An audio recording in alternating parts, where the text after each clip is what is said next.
Hashtag free Scott. That's the next big trend. Afraid sensei. But got to get you out there for sure.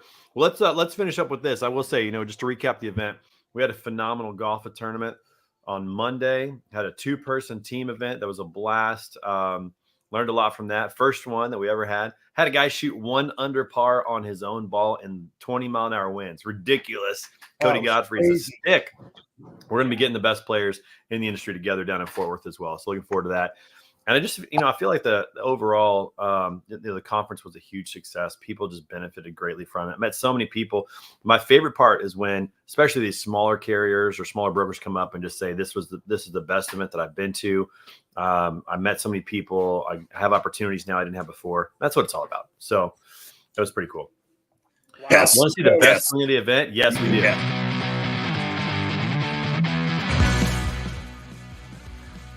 Oh my goodness. Is this the good one or the bad one?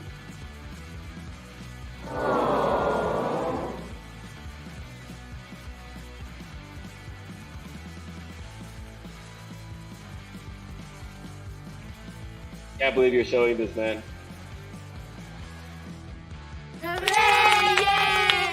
There it is. There it is. Hey, Juan played golf. true. What was that? So, It's fun. In that slow-mo take, I actually hit a house. So oh, that's that hilarious. lady Steve. was real angry. She had binoculars out. She was like staring at us. She's like, I know it was you. Hey, good question by Steve. Yeah, that's right. Yeah. No eye contact at that point is what you got to do, Juan. Yeah, Steve absolutely is going to be golf tournament. There'll be another one. It's a 2-person team event. So represent your company. You can bring 2 people from your company, bring a customer with you, bring a prospect with you, bring a vendor partner with you, but it's going to represent your company. It's a shamble, which was a really fun format. So both players hit the tee shot, pick the best one, and then play their own ball in from there. So it's competitive.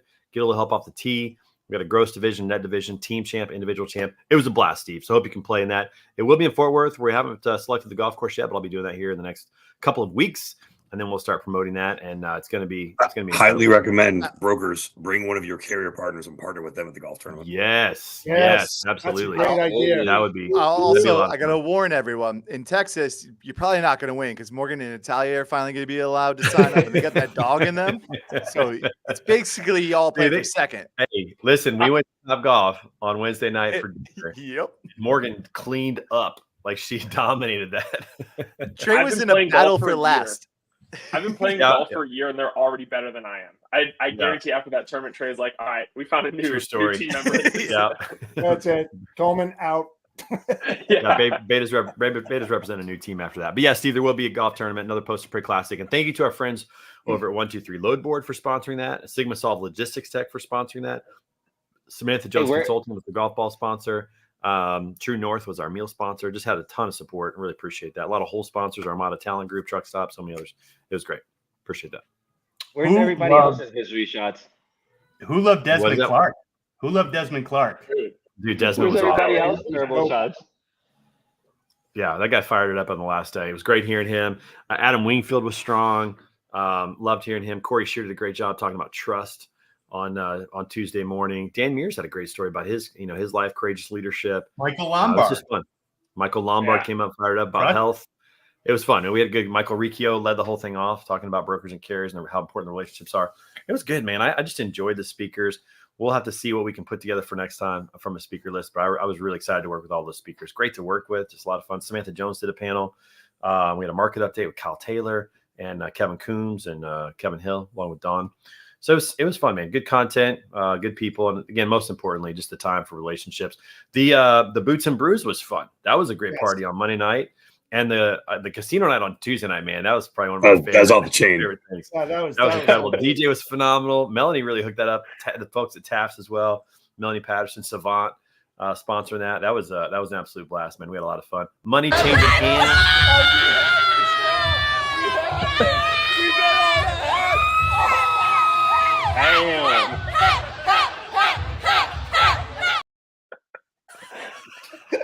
That's the most excited I've ever seen Natalia in my life. Without a doubt. Lost her mind when we won those hats. She's got that dog in her. She does, man. She does. The beta team showing out right there. Oh, it was great, man. We had so much fun. Well, anyways, all I have to say, if you weren't at the Broker Care Summit, man, make sure you show up at Fort Worth. Check it out, especially if you're skeptical. Come check it out. Just come one time and check it out. It's definitely worth it. It's going to be a good time. October 23 through 25. We'll have registration opening up here probably in about a month or so. And please register earlier this time than last time. Makes it easier to plan. All those good things. So love to see that. But and it's cheaper. You'll get and it's less expensive. That's right. If we give you like a 20% or 30% off, like it's not going to get less expensive than that. So take advantage of it out there, everybody. We'll work on registration. Ooh, May 31st. We have a deadline now. Okay, so May 31st, we're going to open up registration. Dan said when he was going to open it just now. Oh, did he? Okay, I missed it. I missed that. But Trey, we also had we did drop the merch store. We do have the merch store. That's right. That's right. We do. In fact, I don't know. Let me see if I can. Non-scumbag, right? I heard all of Jeff's shirts were from the merch store. Everything he wore at Broker Carrier that Jeff wore, all those floral patterns are all in the merch store. Meshach's outfit right now is supplied by the merch store. So just unwashed. All right. Look, hey, here's what we got. Listen, we got all kinds of good stuff in there. We got an entire page devoted to Broker Care Summit stuff. We got the water bottles, the glasses, the certified non-scumbag shirts, mugs, all kinds of stuff. We got hats, we got quarters. You have international shipping? All kinds of stuff. It's a good question, Juan. I'm not sure. We'll have to try it out. I don't know. We haven't had too many international customers to this point. I would love to give my entire company that certified non-scumbag mug. Hey, listen, we can make that happen. All right, we can make that happen. Yeah, we'll figure that out. We'll figure that out for sure. 4 pallets full of them in St. Louis. But if they go to you go to shop.betaconsultinggroup.com for now, you'll see the Broker Care Summit line of merch. And I think again, I don't think we've necessarily solidified this yet, but I think we're going to take all the proceeds and put into a scholarship fund for carriers so that they can make it out to the event in the future. So pretty excited about that. Working with brokers to sponsor carriers, make sure that they can get there, because it just costs more for carriers to get to the show. It just does, because they take the truck off the road, revenue's not being generated. Brokers, they come to the event, their loads could potentially still be moving. So this will be just a way to help them out. So excited about that. Pick up a shirt, pick up a water bottle, be a part of the movement. Shop.betaconsultinggroup.com and pick up some of that merch. So that'd be great. All right. It is time to transition to our segment. What's the Word? Sponsored by our friends over at TIE Software, who are part of the Broker Carrier Summit and said they had more leads from that event than any other had. I love hearing that. Always good stuff. Listen, brokers, your business is a complex web of processes and technologies that must work together. And you need a partner who truly understands freight brokerage and your specific needs. The team at TIE Software constantly collaborates with the top freight brokers in the industry to build a revolutionary TMS. You want to scale your business? They'll help you get there. Schedule a demo today and see the difference by clicking on the link in the comments and/or the show notes. All right. It is time to chat a little bit. We got to talk about this. Last night was the opening night of the NFL draft. Round 1 of the NFL draft. 6 quarterbacks taken in the first 12, 5 in the first 10. And I got to say, my highlight from the draft was the fact that the Bills still have not learned their lesson. They traded with the Chiefs so the Chiefs could trade up and get the wide receiver that the Bills so desperately need. And now Mahomes gets to throw to the fastest, Xavier Worthy, the fastest wide receiver in the draft, broke the combine speed record at 4.21 on the 40-yard dash. And now he's a Kansas City Chief. Thank you, Buffalo Bills, Bills Mafia, Nate Cross and company. Appreciate you guys so much for the generous gift of the 28th pick instead of 32nd. Some people joked around on Twitter that the Bills just wanted to know what it was like to pick 32nd because that is the traditional slot for the Super Bowl champion. So they just wanted to know what that felt like since they've never done that before. So all that said, I'm pretty excited about round 1 of the draft. Any reflections or thoughts? Anybody watch the draft? Does anybody care about the draft? Well, First of all, I'm a big XFL guy, so I think you're only talking NFL, right? So I just want to make sure there's no confusion there. Big right. XFL guy. Only NFL. But right. I think the Colts drafted someone that broke their neck recently. That's kind of risky, a little crazy with a broken neck injury. That is risky. The Bears had a bunch of momentum and a bunch of hype, and I think Bears had a good night. Choked on that one a little bit too. I think it was a big surprise on that kid. So I don't know why we need 3 of the same position, but it's the gift that keeps on giving. Did anybody see the crowd in Detroit outside the arena? Yes. There's no players. There's no autograph session. Crazy. Yeah. 150,000. Detroit. What else are they going to do? That's a good point. Mark LaBrosse is going to come at you on that one, my friend. Oh man. coming hard. McClays is coming after you on that. No, it was cool. I love the fact that they're now taking it to different cities because I think that just makes it more approachable and more relatable. You know, like when it was in New York every year, it was kind of cool. It was a big show, but people weren't going to it. Now comes to your city. I know the Chiefs last year, they turned out in Kansas City for the draft, and Detroit stepped it up even bigger. They had so many people there. So I think that's pretty cool. Did you guys, by the way, if you go back and watch this on social media, the Kansas City Chiefs had a Make-A-Wish Foundation opportunity. Somebody, a Chiefs fan, came up and introduced a Chiefs pick, and this dude killed it. Yeah. He said the 28th pick after the trade with Buffalo, the two-time defending Super Bowl champion Kansas City Chiefs select. I mean, he just like totally lived it up. I'm like, man, that guy was on point. So that was fun. It was good to see. That's for sure. I got into the draft after watching Draft Day, the movie with Kevin Costner back in like 2014. I started following the draft at that Good point. flick. It seemed pretty I interesting. remember that one. It was a good flick. It's a Yeah. good flick. It's worth a watch every year at this time of year. It's kind of like a Christmas movie. Kind of nice to watch Draft Day right before the draft every year. So it's pretty good. Any team? Yeah, go ahead. One thing I was going to say that I feel like if I didn't look at the agenda. Sorry, Trey. So if I'm jumping ahead, I apologize. But we definitely still have to at least touch on the ban on non-competes that went through federally. Oh, 100%. Last week. That is massive for our industry. Unfortunately, it's not nullifying previous non-competes, but it's moving forward. No new non-competes can be out there. And I feel like that's going to be huge for our industry. Thank goodness. And Well, if we're done talking about the draft, let's talk about that because that is. sorry. Yeah. No, I that's thought all we were right. done. My bad. No, it's totally fine. I mean, I was excited for the Chiefs draft in round one. We'll see how it goes from there. But I'm probably just bragging a little too much as a fan of a championship team. We get it. it The happens. Chiefs are good. No, this is interesting. So the non-competes ban is interesting because I'm curious to know how it's going to turn out. You know, Matt Leffler, our good friend, armchair attorney, talked about how this is really just the beginning of it all. So right now that's the rule, but there's going to be companies that sign on to try to get this changed. We'll see kind of, what happens with that, but it's a big step because I don't think that people realize what they're doing when they sign those things. We talked about that a lot. It's a real big step. It really opens up the marketplace. And in my opinion, it's a good thing. It's going to force companies to take care of their people because if not, they're going to leave. And now you know that they can. I think that's really powerful incentive for companies to do the right things. I don't know, Mishak, what do you think about it? You want to say something there? Yeah. I mean, I've heard the same thing that basically it's really about it's excluding market forces essentially, and that's not good for anybody. Right. I think Coleman. I think it does for people who are like hairdressers and stuff. I think it does negate those. I think it's just like executives and stuff that it's holding, but I could be wrong about that. But I've heard. I read a couple sentences later and it said that exact same thing. So you're on point. Right. So I think some people are like free agents right now.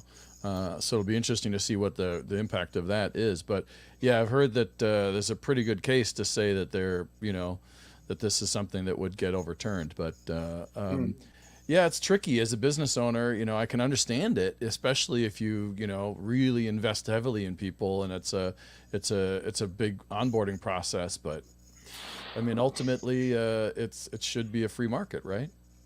It should be, and I always go back to this. Like you should, the idea that you train people well enough that they can go anywhere. Just saying that alone means that you actually care about them more than your business. And we lost Trey. Wow. There we go. That's a Trey we know. All right. Here we go. Finally, time to talk. that is Next up. Oh, he's gone. What about non-solicit? Oh man. What Pay your about bills, Trey. non-solicit? Pay your We can bills. see So it now, Rob, Trey. that's the whole That's thing, a- right? that's- So yeah, that that's a good doesn't change non-solicit. So Because that's customer- almost a bigger deal. 100% agree. Customer and employee solicitation is where the risk is to the company, to me, right? So don't take our customers, don't take our employees. I think in 2024, you have a right to make a living and work, right? And so That's a fair deal. I also think this is going to affect a very, very small percentage in our industry. There's a couple powerhouse brokerages where some young kids have been affected. Some of them have a couple of letters in the name, and that is what it is. But I think the majority of the industry is the non-solicit house, right? And so the positive of this, though, I read a statistic. This is going to create about 25,000 new entrepreneurs within the first 30 days of this being enforced, right? Which is within the U.S. economy, which is pretty cool. But it's all about the non-solicitation. So from my perspective, we're going back and updating our language as we speak. Got a little echo there, huh? I like that. It's cool. Yeah. So I have a different perspective on the non-solicit. I heard that you can't solicit somebody, but they can solicit you. It's a whole different picture. If you even prove that, You're not the aggressor at all on trying to get somebody, but somebody can reach out to you and have that conversation. Maybe it's like catch-up, catsup. I don't know, man. It's from what I understand is that's exactly what it is. You can't go out and actively search, correct, or acquire your former customers, but if They by can. chance they happen to be like, oh, I saw that you were at a new company, I'm That's interested correct. in getting into you. So, Yeah. but you got to be able to, you got to have the paperwork and stuff to prove that, or else Yep. it's not going to Yeah. apply. In that case, there should be a non-solicit, in between the companies, not necessarily the company to the employee, if that makes Yeah. sense. Yeah. Well, the company It's that's hiring another company, they can make their choice to buy from whoever they want to. Correct. And if you're working with Right. somebody and they leave that company for whatever reason, and you want to work with that person, you should be free to do that. Right, Like you you should shouldn't be able to hamstring your customers from working with somebody else. Again, that's kind of doing the same thing that you were doing with non-solicit with people.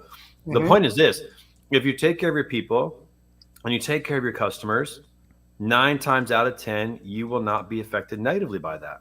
Right. Right? Like Yeah, but that's the there's whole point, always is like, that take care of one, people. that small Sure, there are. percentage of There are. psychopaths that take advantage and social engineer everything 100%. around them and their customers, shit on the company's name, and then still try to drag the customer with them. And And the I've more been in that companies that position. It's don't never do worked that, out very well for them. But right, the more Um, companies that don't do that will highlight those companies as being bad actors anyways. They'll show their true colors a lot faster. So again, I just think if everybody kind of committed to, hey, I'm going to take care of my people and I'm going to take care of my customers, these types of things in situation. I know I'm a little bit of an optimist and a little bit of an idealist in those situations, I but mean, at the same time, I think if you could do the see right you thing, most of the mid-level. time you're going to be fine.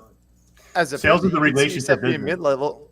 You could see Well, saying Kyle, like, go ahead. oh, you know what? I'm going to go ahead and like, I'm doing all the work for the client. Why don't I just say, hire me? Like, don't worry about this company. I'm doing everything. Like, I've seen that happen. I mean, you could see why as an individual, you'd be like, why are you spending all this money on someone else when you could just give me this money and like, I can handle all this stuff. I was already doing it for you. Right. I mean, that happens. always looks greener on the other side. True, Yep, there's but a possibility. that green is cash, baby. Always a possibility, but also what happens is a lot of times those people don't actually knew what it take to build that company, and they're probably not going to be successful. Exactly, and they were getting paid work for hire. Like what you did because you got paid. But again, I think if you treat people really well and give them opportunities to grow and pay them well, the incentive to actually want to go and do that instead of having a place where they're really valued and get to focus on what they want to do, it's just going to limit that. It's not going to be perfect, but it's going to limit that tremendously, and everybody's going to be happier.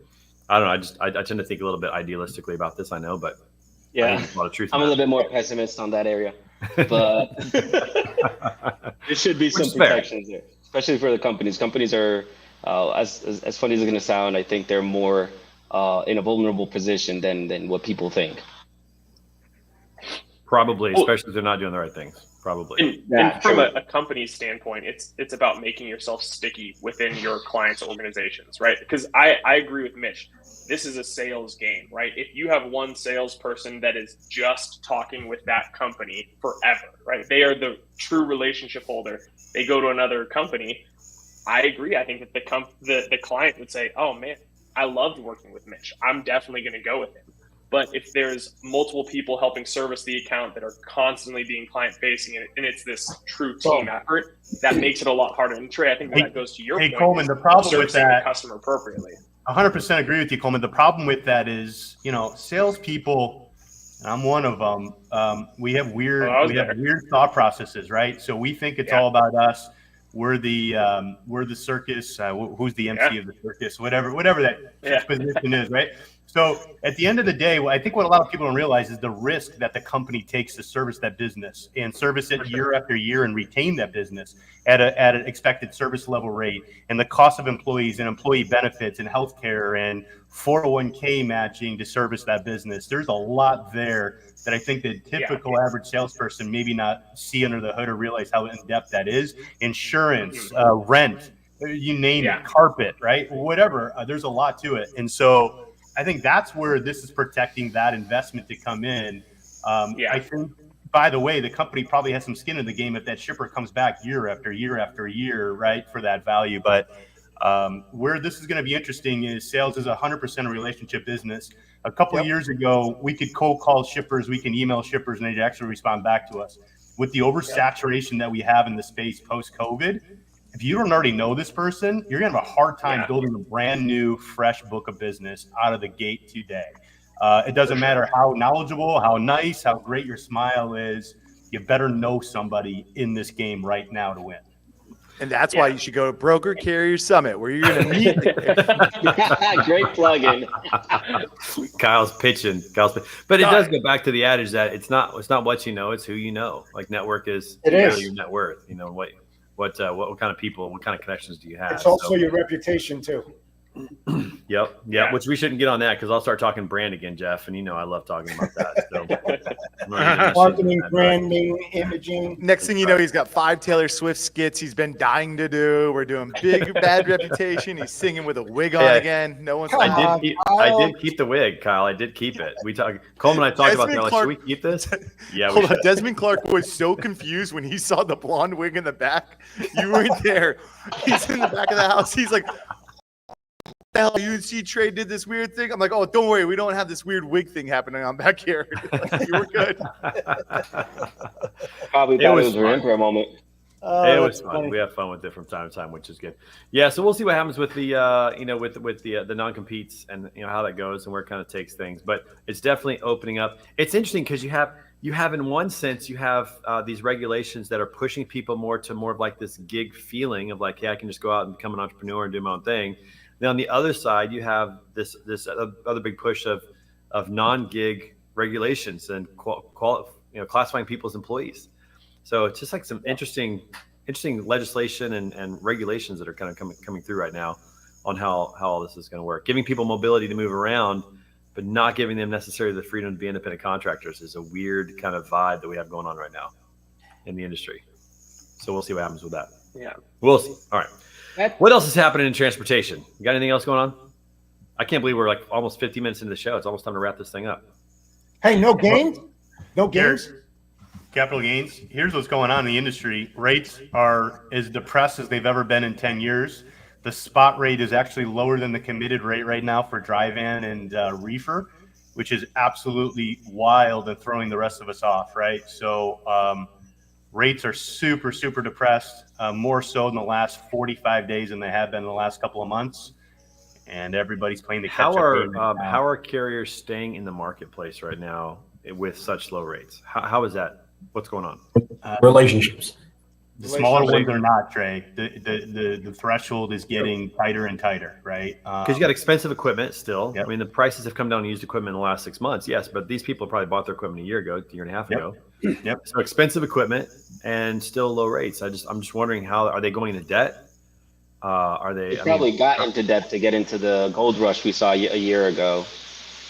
Got those trucks with high interest rates, and right now they're probably in a tight position. Well, what they're doing is they're hedging their bets right now to put themselves in position A. So when that market flips, they're going to have an increase in revenue at that time. We don't know when that's going to flip, but that's what you they're do trying that for to so long. I mean, are they? I mean, lines of credit banks are more expensive now. I mean, I'm just curious the economics behind it. How Kevin Hill was talking about this, and he feels like it's kind of like we're seeing kind of the bottom, but it's going to stretch for a bit. And he was talking about the debt was really going up, and so like to Jeff's point, that people are just kind of holding out. Like this is their business. They're going to go down with the ship. Some people to try to get through it and bring and just take advantage of that upswing.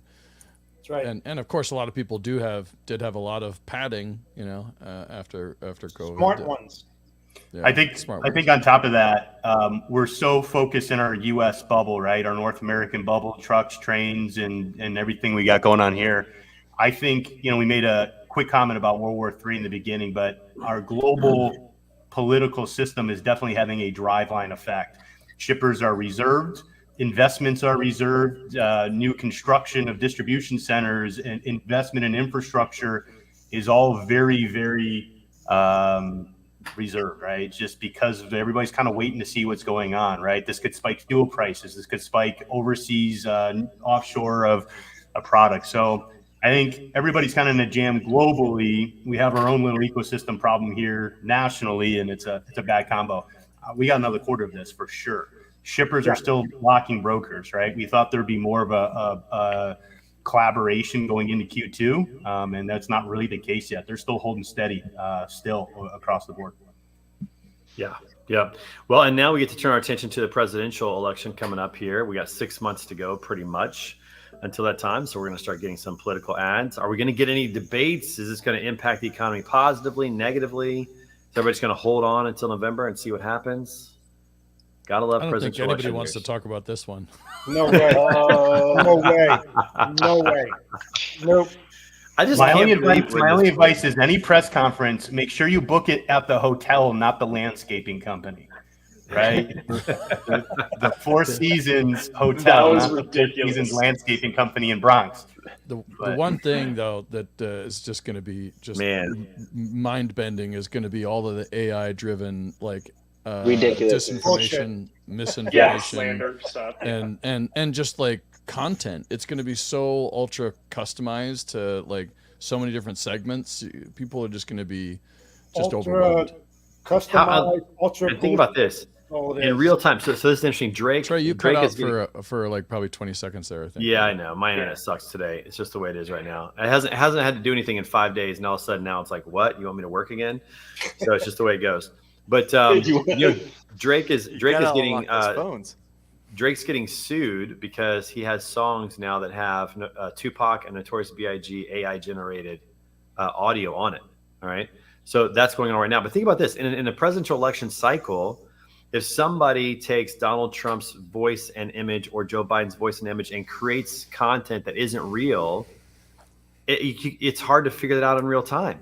And by the time we get to election or when people make up their minds, how are they going to figure that stuff out? What's the penalty going to be? Are they going to be able to it's going to be a problem. But It's here's the definitely disturbing Deep thing fake is- videos are going to be really bad. Like you can get Oh, voices yeah. to say anything. It's going to be Yeah. horrible. I mean, Yeah, and here's Yeah, the, and the only calls, thing you could hope on. and robocalls. But here's the Right. thing that's really creepy is that even if you find out later that it's not real, the impact is already there. Already Yeah. done. right. Yeah. So I'm Yeah. saying. They've done Damage studies there. that show that if somebody wearing like a scientist jacket, a smock, or a doctor's shirt, and even if it says like actor playing a doctor, it doesn't matter. It still influences you. So how much are we going to be influenced, thinking that we're not, because we don't understand like the signs of influence, but there are a lot of people out there that do. And when you Meshach, say those we, warnings, Meshach, those when you warning say labels we, of what like, hey, demographic this is an do you actor think? playing it. Hold on a second. Those little warnings that say an actor playing a doctor, that's only for like TV. That's regulated content. That's Yeah, not exactly. stuff on social That too. media. Yeah. Like people on social media that make this stuff don't have to put this is an Not actor. true. My doctor, I found out was an actor. 5 years treating me. Colonoscopy. Why you act the way you do? Of course. Kyle, sorry, what were you saying, buddy? I mean, the one thing I'll say to kind of be a little bit happier, as Morgan saw what I did, I think it's a demographic, and I think it's a short-term issue, right? I think the younger generations are starting or know a little bit more of how to navigate online and not fall for something just because they saw it one time. I think that's becoming something they're actually paying attention to a little bit more of like, how so your facts? Like that's a lot of what they're trying to do. So hopefully this is very short, like in terms of like, oh, can we trust anything? Like it's just one of those try to be positive about like, yeah, more people are learning to actually study. I hope that you're right about that. Most but I think people are learning social how to media- read. Yeah, social media manipulates people because they know it works. So I hope you're right, but I think the damage will be done. Think about this: if one side does a better job at others in terms of this type of sabotage, and they get elected, well, the election's over. Like that's the next 4 years, no matter what. Like it's going to have a long-lasting impact because we're not going to be able to figure it out in real time. I don't think we're going to be able to figure it out in real time. That's Well, my Yeah. 4 years What ago, everybody swung to the left, and the U.S. usually does like the whole "let's swing to the right" next time, see what happens. We've had that little march Whatever going happens lately. next, That's true. We've It had that happened march what's been going. happening the last We 4 went. years. We went hard right. We went right to Bush. We went left to Obama. We went hard right to Trump. Went back left to Biden. I don't know. We'll see what happens. RFK in Whatever the middle. happens, I don't know. we need to stop doing what's been happening the last. Does anybody think RFK can actually win at this point as an independent candidate? Because in my lifetime, we've never had an independent candidate that Let's go, Bobby. was even close. Ross Perot was the closest. Ross Perot Perot was the closest back in '96. Yeah, I mean that I was. know the I'm closest, putting my like, vote in for 92 maybe. Ruffin, for Coleman Ruffin. I'm gonna, Hey. I'll do something. Second that. I don't know if it'll Your be vote is good, but I'll pointless do then, something. Jeff. Yeah, Waste of a vote. Yeah, your vote doesn't mean anything. All right, listen, we're gonna wrap this show up a little bit early today. We do have a BCS recap video that we got to show the folks. So let's roll it. Here you go.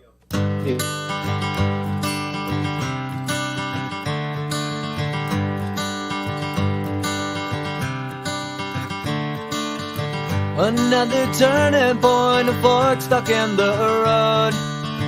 Time grabs you by the wrist, directs you where to go. So make the best of this test and don't ask why. It's not a question but a lesson learned in time. It's something unpredictable, but in the end is right. I hope you had the time of your life.